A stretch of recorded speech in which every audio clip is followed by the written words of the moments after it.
నీకు ఒక ప్రశ్న, నీతో సమయం గడిపే ఆ 5గురు ఎవరు? ఎందుకంటే నువ్వు కూడా రాబోయే రోజుల్లో వాళ్ళలాగా తయారవుతున్నావు. నీ జీవితాన్ని మార్చేది కేవలం అదృష్టం మాత్రమే కాదు, నీ చుట్టూ ఉన్న వ్యక్తుల ప్రభావం కూడా ఉంటుంది.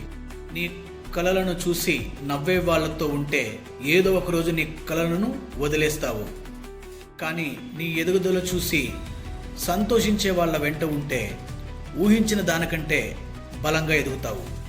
స్నేహం అంటే కేవలం మీ దగ్గర సమయాన్ని గడపడం కాదు, మీ జీవితాన్ని సరైన దారిలో నడిపించడం. గుర్తుంచుకో, నిన్ను కిందికి లాగే స్నేహితులు శత్రువు కంటే ప్రమాదకరం. పడిపోతూ ఉన్నా నిన్ను పైకి లేపే స్నేహితులు ఉండడం ఒక గొప్ప వరం. నీ జీవితంలో నిన్ను ప్రోత్సహించి నిన్ను ముందుకు తీసుకువెళ్ళే స్నేహితులు ఉంటారు. నీ జీవితంలో నీ స్నేహితులే నిన్ను ముందుకు వెళ్లకుండా నిన్ను అడ్డుకునే స్నేహితులు ఉంటారు. ఎవరు మంచివారు, ఎవరు చెడ్డవారు అని తెలుసుకోవడం నీ నాలెడ్జ్.